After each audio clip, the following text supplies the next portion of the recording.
Hello and welcome back in this very cool video. So let me tell you something. Like a lot of pickup trucks, as we all know, a lot of pickup trucks comes with a V8 in the front, or a twin turbo V6, or even a naturally aspirated V6. And lightweight pickup trucks, they usually come with a stupid, very boring, very ugly looking inline 4 engine that makes no power, with a little bit of torque that can move this light pickup truck around. Well, why not mix the two worlds together? Like, let's put an inline 4 in the front with a good amount of power and torque, similar to a regular V6 or a very normal V8 engine. Like a good torquey inline 4 engine with modern technologies, good fuel mileage, good and safe body practicality, with good practicality, good utility points, good off-road points. You know, the perfect package in a small lightweight pickup truck. Because as we all know, pickup trucks usually they are very big, very huge, and very thirsty for fuel. And so sometimes they come in a luxurious package. Like in these days, you can see like the Ford, the F-150. There is a platinum edition which comes with leather seats and stitching and all of luxury crap. And also the same goes for the Silverado, Chevrolet Silverado, or the GMC Sierra. All of them these days, they come in different trims: regular, basic, off-roader, sporty, or luxurious. So I get the point. Why not design a good pickup truck, a very reliable one, with low price, good fuel mileage, good amount of torque, is good in every single way. Light, dependable, really dependable workhorse. You get the point. A perfect lightweight pickup truck. So before we start with the specs, I would love to remind you guys that please, if you enjoyed the video, hit that like button, get subscribed, you know the drill. Of course, hit that notification bell button so you can get a notification each time I release a new video. And if you want to know how to request an engine, or a custom engine, or a replica of an engine, or any kind of custom car or a custom engine, I will tell you at the end of the video. So, alright, so let's begin with the specs. As you can see, this is the truck that I designed. Looks very neat and very simple. It's not big, it's not huge, it's very good, and it's very compact, as you can see. It's very cool, as you will see later. So let's start with the specs. We have aluminium panels, like the doors, the bonnet, or the bonnet, or the, what they call, the hood, and like the fenders, the roof. Basically everything in the body is made from aluminium or aluminum, whatever you want to call it. I'm using light truck monocoque, which means, as you can see, let me show you the underneath of the car. There is a regular monocoque for the cabin, and then it will translate, or not translate, it will change at in the rear. As you can see, it will change into a ladder chassis. So it's a mix between a monocoque for the what do you call, the cockpit, or what do they call it, the yes, it's monocoque in the front and ladder in the rear, because ladder is more stiff when it comes to load capacity. When you're designing a pickup truck, this is the best option to go with. As you can see, it's called light truck monocoque because a ladder chassis is extremely important for pickup trucks. But why not mix both of worlds of monocoque and ladder in a one chassis? Because in the front, you don't need a heavy old school ladder chassis. You need a modern, safe, lightweight chassis, which the monocoque will come in quickly and very perfectly. But the rear is different story. The rear is just it's an empty bed that was designed to get or hold or haul heavy cargo in the rear. And you need very stiff chassis, even if it's old school, but you need a very stiff one, and that's when the ladder chassis comes into its place. And that's the benefit of using a light truck monocoque for pickup trucks. It's the best option to go with. Before this option was available, I usually make the pickup truck with ladder, because this is more convenient and of course it's very conventional. It will take really less time to be engineered. As you can see, the light truck monocoque, it will require 20.80 engineering time, which is a lot, and I mean a lot, very long time.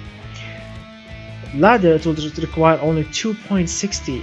Check out the difference, like 18.20 difference, 18.20, and that is extremely big. So you get the point.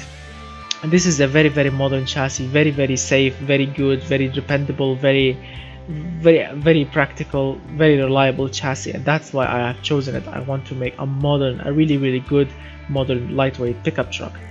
And also the materials, I've chosen aluminum on the body, and light advanced high strength steel, and this is the best option you can go with this chassis. It will have all of the anti-rust materials because it's made from light advanced high strength steel. It's very good for not for as an anti-rust chassis material. It's very awesome. It's lightweight, it's very stiff, it's very safe, and this is the best, as I said, the best material you can choose for this chassis, or basically any kind of chassis these days. Front longitudinal engine placement, Mcpherson Strut, because Mcpherson will make the engine compartment or the engine bay more compact, and it will require really less time than double wishbone, and it's very good. It's very simple to make, and it's very reliable, so I will just go with it. And the maintaining it is actually very cheap. It's not expensive actually to replace the shock absorbers, or of course the springs, or whatever component this suspension use. It's very cheap, not expensive at all. The rear, because it's an empty bed, and this truck will take heavy loads in the rear, I always prefer solid axle leaf. I mean, it's not bad because there are as you can see, 2 shock absorbers in the rear, so it's not only leaves, there are 2 shock absorbers, which will make it a little bit less hard, and a little bit more comfortable, as you can see. And that's the whole point here. +2 quality on the chassis and the suspension technology, to make it better, stiffer, and more safe.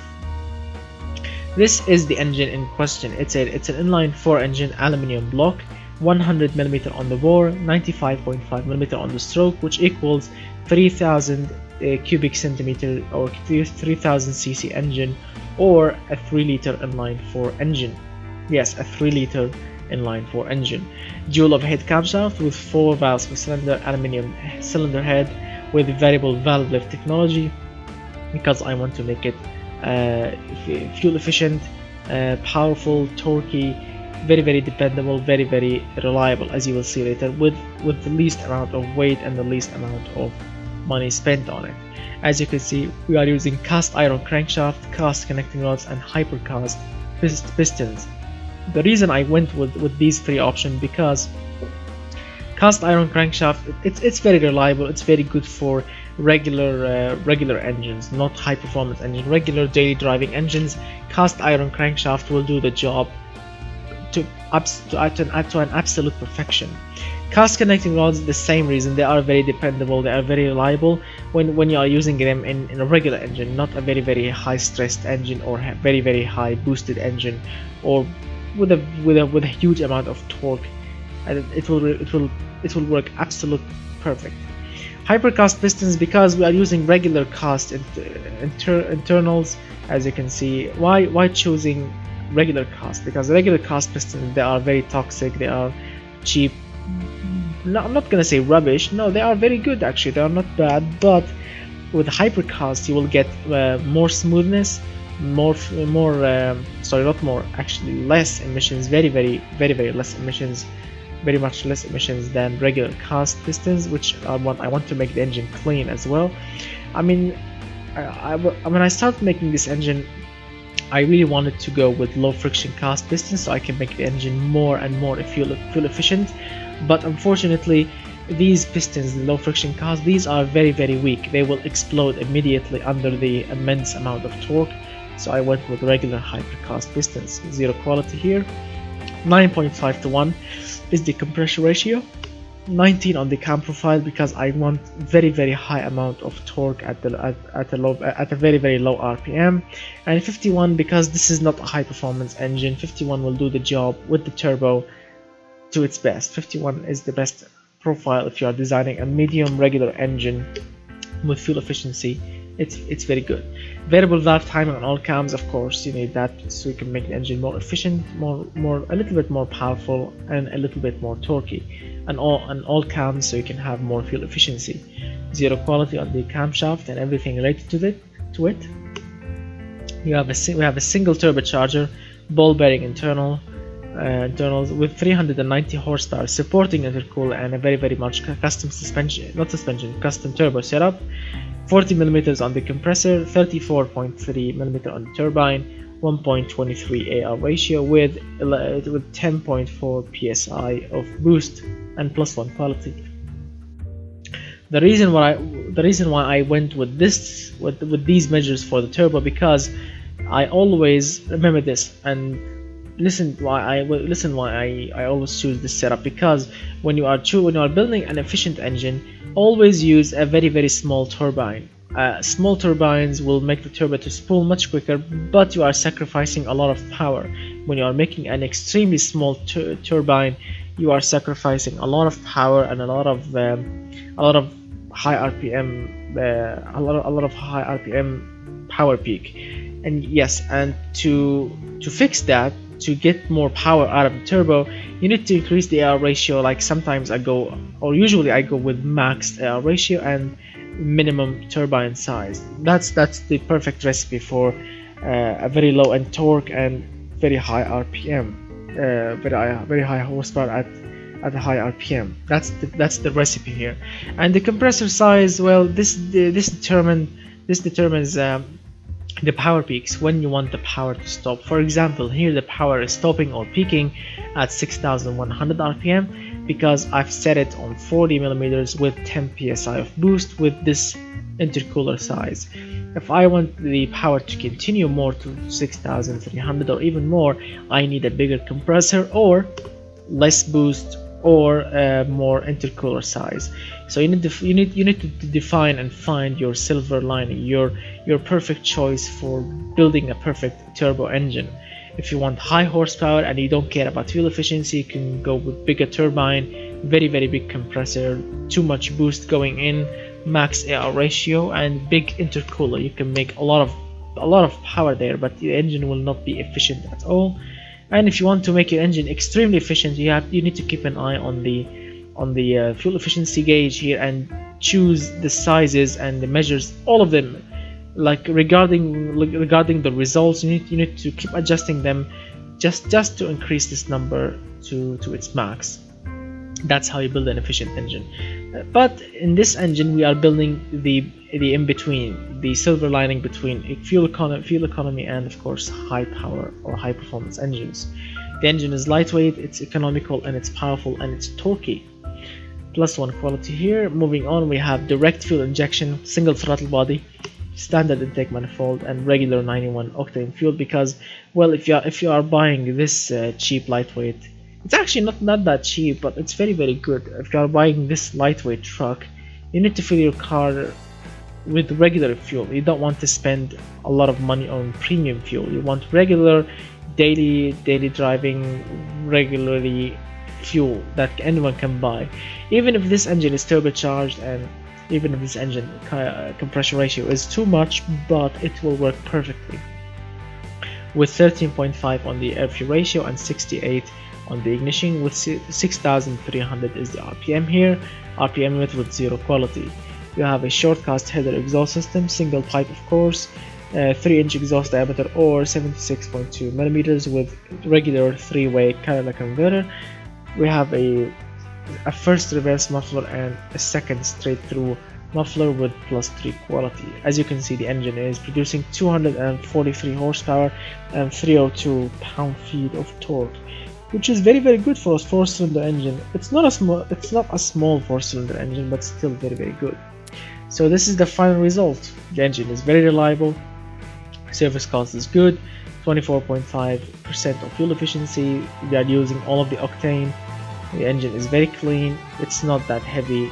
Smoothness for a 4-cylinder, well, that's not a good point. 57 on the throttle response. For a single throttle body, this is very surprising. The engine is very quiet, which how the customers like it. Listen to it, it's very actually quiet, really quiet, which should what they want. As you can see, the turbos are kicking in, or sorry, the turbo is kicking in very quick, very early, as you can see. Like 1900 RPM, the turbo will be spinning to its best speed, and it will produce all of the boost and all of the magic to make this engine to produce very low end torque. As you can see, when the turbo spools up nicely, the engine will produce 290 pound-feet of torque at 1900 RPM, which will help a lot. Let's move on. I've chosen this 2003 pickup body, +1 quality on the body quality and the fixtures. I kept this regular white color because it's very perfect for a pickup truck. And I've chosen these fixtures. You have these twin headlights, they look absolutely modern and very clean. This front grille, the front logo, another grille, you have two vents here and 2 fog lights. These side mirrors, the door handle, the fuel filler cap, side indicators as you can see, and of course the antenna on the roof. The car looks very amazing, and the badging is good. The P3000, that's the name of this vehicle, the P3000 Turbo. Moving on, I have chosen long dual all-wheel drive. When I started making this video, I was working only with 4x4. 4x4 is a very good drive type. It will still be a rear-wheel drive monster, but when you engage the 4x4 using a transfer case, well, yeah, it will go off-roading. It will go over hills, mountains, rocks, sand, snow, perfectly. But it's not bad actually to go with all-wheel drive. All-wheel drive, that means with the all-wheel drive system or the 4x4 system, it will be engaged all the time. You cannot disengage it. It will be always on full. It will be always the power will always go to 4 wheels, and that's very good actually. It's not bad. It's good for acceleration. It's good for handling actually, because you will have mechanical grip instead of oversteering or understeering, and that's very cool actually. 6-speed or 6 ratios with 204 km/h on the gearbox top speed, or in a scientific way, the final drive is 5.31 to 1, which is exactly not that normal, but it's very good for this kind of application. 60 on the spacing, manual locker differentials, because I want to go off-road with this vehicle, and manual locker will do them just fine. We have 35% of the power goes to the front, 65% of the power goes to the rear with 0 quality. We have radial chunky off-road tires, 205 front and rear, 14-inch rims, and of course 690 is the tire diameter, with steel rims, because steel can take more beating. It's more reliable than any other material for the rims, and it's cheap actually. Moving on, we have ventilated front discs with 6 pistons, 275mm on the front rotors, solid discs, 2 pistons, 245mm on the rear rotors, with 58 on the pad type, and 62% of brakes goes to the front, 38% goes to the rear with 0 quality. We have off-road skid tray for an under tray for the aerodynamics for this vehicle. No cooling flaps, no active rear wing. This is a pickup truck. 55 on the engine cooling and 100 on the brake cooling with +1 quality. We have a front bench that can seat 3 people. I mean, the difference between 2 seats and a bench is just, let me show you, it's just a 1 point here, from 85 to 86, or from 86 to 87. So it's pretty much okay. It's not bad at all, and it's very practical. This way 3 people can sit in the front easily and very safely, and very good. We have basic interior, basic infotainment system, and that's very good. Variable hydraulic power steering, although it's an old school and it's not really modern like electric variable power steering or electric steering, but still very nicely. And variable hydraulic power steering, it's more safe than regular hydraulic because it will actually it will harden and stiffen the steering wheel when you are going with good amount of speed. It will be smooth as water, smooth as a cream when you are driving slowly, but when you put your foot down, or no, it's not actually, it's not necessary to put your foot down, but when you have good amount of speed, the steering will get a little bit heavier and it less creamy, and that will make it more safe and more enjoyable and more cool to drive. Electronic stability control, that's very obvious, so I can make the car more safe. Zero quality here. Basic 10s safety equipment, which is very good. You have progressive springs, gas monotube dampers and off-road sway bars, custom suspension setup as you can see with 287mm on the ride height and +1 quality. So this is the market page here. As you can see, the car is very drivable. It's not actually that much sporty. Let me check something. Oh, it should be like this. So as I mentioned, 66.9 is the drivability, 4.6 is the sportiness value. This is not a sport car, of course. 14.3 is the comfort. It's not bad for a pickup truck. 23.9, well, yes, you will be embarrassed driving it. Although it's very good, it's very economical, it's very powerful, it's not bad. It's a little bit quick, but prestige value just drops to the ground. 42.8 is the safety point, which is good actually. The car is safe, it's reliable, environmental resisting is very good. It can go off-road easily. It's very utilitarian, and of course it's very practical. And it can do 23.0 miles per gallon, and that's very awesome. Now let's go to the automation test track or the air-fuel test track and see what will happen here. As you can see, I already ran it, and it did 1 minute 35.7. So let's see what.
So it did actually 1 minute 38.8, which is a little bit slower than before.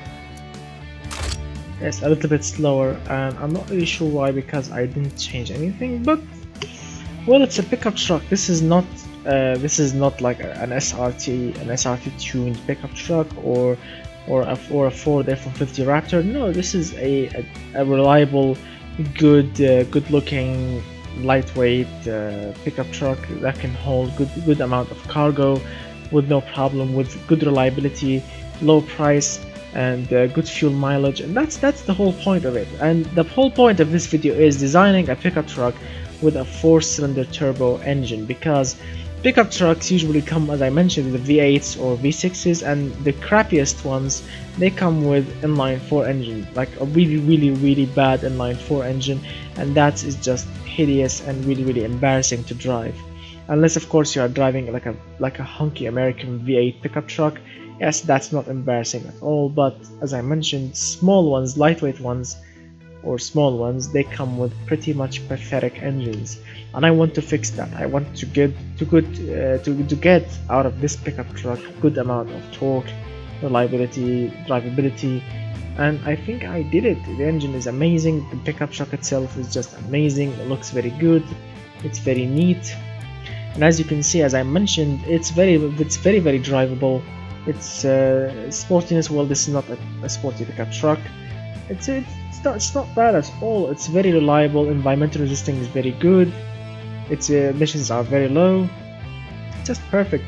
And as you can see, engineering time, it's very perfect. But production units, because and I'm sure of this, production units is very high because of the chassis. The chassis, the monocoque, the semi-monocoque or monocoque truck, whatever they call it, the chassis, it will require a little bit more time to be engineered and produced. And with 10% margin, it will cost you $20,949, or you can say 21 grand, 21,000, and you will have this amazing car. So tell me, what do you think about it in the comment section below? Do you think 21,000 is a good amount of money for it? Do you think does it worth more? Is it worth more or not? Tell me what you think about the engine, the chassis, the truck itself, everything. I would love to hear from you in the comment section below. So let's go to the automation test track and see what happened.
As you can see, it did it in 2 minutes 39.44, which is actually a little bit slow, I will admit that. But as I mentioned when I start making this video, this is not a sporty pickup truck. No, this is a good pickup truck that you can buy on the cheap, that will serve you well, that will be a very reliable pickup truck if you take care of it. As you can see, it's very good. It weighs only 1,410 kilograms, which is very good. Very light actually. no brake fading at all. It can do 205 kilometers per hour is the top speed, 0 to 100 in 6.55 seconds. 6.5 seconds, which is quick, really quick for a pickup truck, for a 4-cylinder pickup truck. A quarter mile in 14.7, that's very good. As you can see, you can tow 1,842 kilograms, and remember, this is not a big pickup truck. No, this is not a V8 pickup truck. This is a 4-cylinder turbo pickup truck, and you can tow 1.8 tons of cargo or of things to tow, and that's very good. The load capacity, which is the most important thing in a pickup truck, you can load it with 1,410 kilograms, 1.4 tons of people and cargo at the same time, and it will drive, and it will be absolute normal and drive normally without any problem, and that's the most amazing thing. The aerodynamics, well, no one cares here. It's a pickup truck. This is not a racing pickup truck. No one cares about these. Also the G meter, no one cares about it. Roll angle, well, I do care about it. I hate cars with too much roll angle. I like to keep it below 5 degrees. I consider it good, not bad. Below 5 degrees.